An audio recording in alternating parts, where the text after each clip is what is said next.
Bonjour Patrick Erard. Bonjour. Vous êtes chef d'entreprise, médecin, président du syndicat de l'industrie pharmaceutique en France, le LEM, et vous venez de publier ce livre, La philosophie au secours du management, aux éditions Odile Jacob, un livre qui traite des grandes problématiques du management avec une perspective philosophique. Alors parmi ces sujets, on peut en citer quelques-uns, il y a l'éthique, la morale, mais aussi l'amour par exemple, c'est plus surprenant, on va y revenir.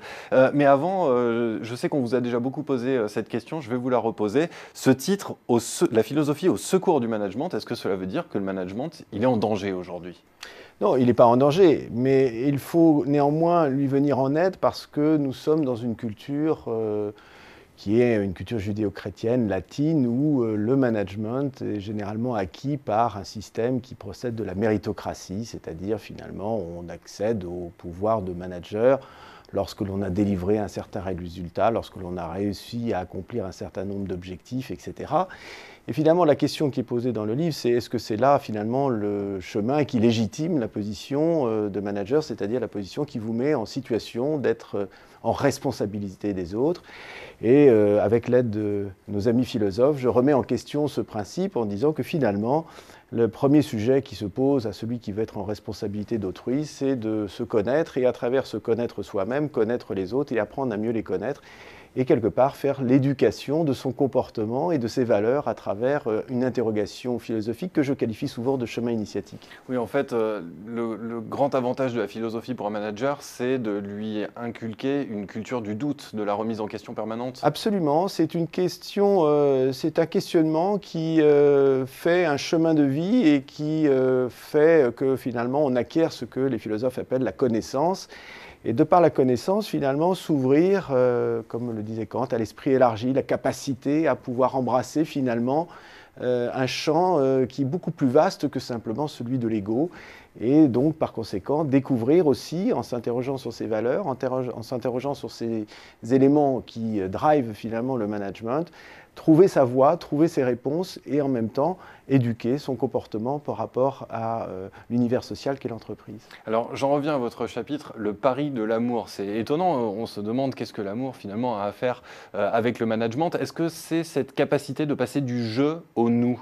C'est un peu cela, mais vous avez bien compris que l'amour en management, ça n'est pas celui que l'on peut entendre, l'amour-passion, l'amour-séduction, l'amour sexué. Il s'agit bien de l'amour au sens philosophique, c'est-à-dire l'amour de la nature, comme le disaient les Grecs, c'est l'amour épicurien, c'est comment j'apprends à me mettre en amour avec les éléments qui composent la nature, dont l'homme fait partie, c'est-à-dire comment je m'intéresse aux autres, comment je m'intéresse à mon environnement, et par la curiosité, je développe ma propre connaissance, et je me mets en amour des choses plutôt qu'en réserve des choses, et en s'intéressant finalement à ce qui s'entoure du monde de l'entreprise, eh bien je me mets en empathie, je me mets en communion avec cela, et donc je peux développer mon sens de l'interaction avec l'autre, ce que j'appelle souvent être à l'adresse de l'autre, qui procède d'abord d'un principe de base. Il faut aimer pour être à l'adresse de l'autre. On ne peut pas être en situation de détestation ou même en situation égotiste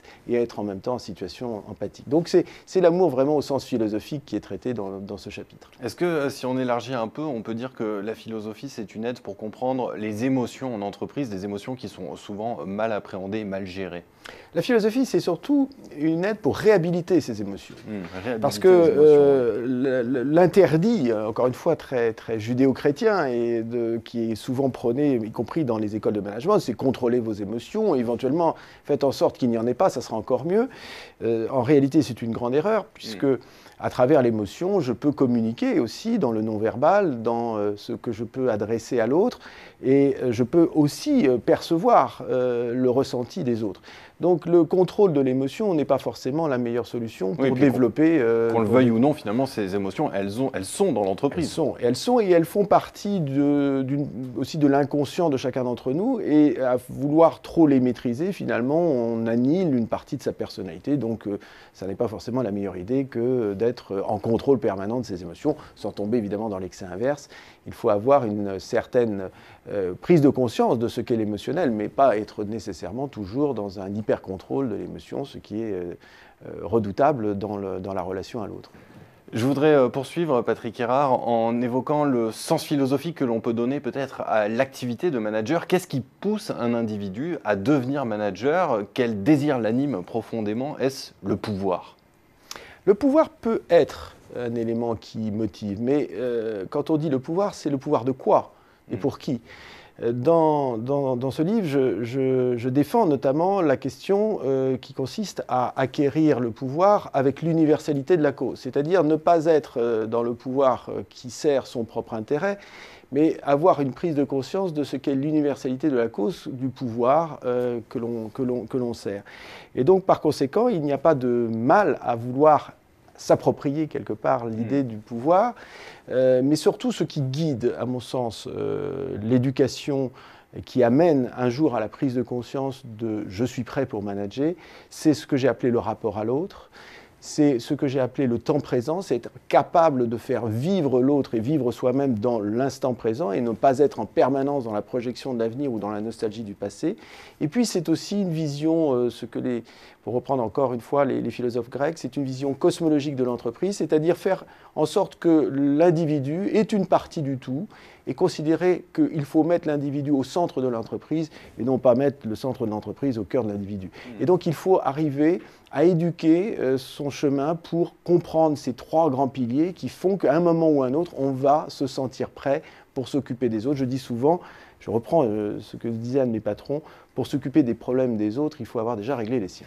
Mais néanmoins, vous avez parlé d'éducation, mais est-ce qu'on ne peut pas dire qu'il y a une part d'inné dans les profils des personnes qui deviennent des managers? C'est difficile à dire. Nous avons tous un profil génétique qui guide une partie de nos comportements, de ce que nous sommes, c'est évident. Enfin, on conviendrait que l'éducation que vous recevez, le milieu social dans lequel vous évoluez, l'apprentissage que vous faites à travers vos écoles, votre parcours scolaire, universitaire, mais aussi votre chemin de vie sont pour beaucoup dans ce qui, à un moment ou à un autre, va faire de vous un homme qui se comporte de telle ou telle façon. Donc il ne faut pas mettre trop de choses dans la génétique, il faut surtout faire confiance au chemin de la connaissance et encourager les plus jeunes, parce que ce livre s'adresse surtout aux plus jeunes aussi, à s'interroger sur eux-mêmes, et il n'y a pas d'âge pour cela. On peut s'interroger sur soi à 25 ans, à 30 ans, à 55 ou à 60 ans. Et s'interroger sur soi, c'est se découvrir soi-même pour être sûr qu'à un moment, on a une réponse à un certain nombre de questions qui président au comportement que l'on a en société. C'est aussi simple que ça, et en même temps, c'est très complexe, et c'est en ça que les philosophes nous aident beaucoup à trouver ce chemin de vie. Pour conclure, est-ce que vous estimez qu'il est indispensable aujourd'hui d'avoir des notions de philosophie, et même plus largement des notions de culture générale dans plusieurs domaines qui n'ont pas trait directement au management pour réussir dans sa carrière de manager? Alors, je vais vous dire mon sentiment. C'est un sentiment à la fois de père qui a des grands-enfants et puis un sentiment de manager qui voit la génération Y aussi grimper dans les échelons de l'entreprise. La culture reste, à mon avis, un grand sujet pour les générations actuelles et à venir. Il faut vraiment se poser la question de comment on donne à nos plus jeunes ce désir profond d'être curieux, de ne pas se cantonner à ce que l'on peut trouver dans la communication et l'information facile. Certes, Internet et beaucoup de systèmes connectés ont permis d'accéder à l'information en général très rapidement, mais ça a eu un effet secondaire relativement dangereux, c'est que finalement, vous savez que vous pouvez trouver la réponse rapidement en vous connectant sur un site, et finalement, quelque part, ça démotive un petit peu l'envie de lire, de se cultiver par soi-même et de se faire son propre chemin de connaissance par la culture générale. Il faut être dans une quête. Il faut aller dans une quête et indéniablement, la curiosité reste, à mon avis, quelque chose qui ne trompe pas son homme, c'est-à-dire qu'à partir du moment où vous avez un tempérament curieux, ce qui, à mon avis, est une des grandes qualités de management, eh bien, à ce moment-là, ça se voit, ça se ressent et quelque part, ça permet de driver un petit peu le leadership qui est nécessaire aux managers, parce que c'est très transpirant, c'est très communicatif, la curiosité. Il faut encourager les plus jeunes à être curieux et à prendre le temps, pas trouver le temps, mais prendre le temps d'être curieux et de découvrir tout ce qui entoure et qui permet de nourrir son propre chemin et accéder à cette fonction de management qui est une fonction passionnante, qui est voilà, qui est un des plus beaux métiers que l'on puisse faire. Et pour les curieux, on ne peut que leur recommander la lecture de La philosophie au secours du management. C'est votre livre, Patrick Erard. Merci d'être venu nous présenter sur Xerfi Canal. À bientôt.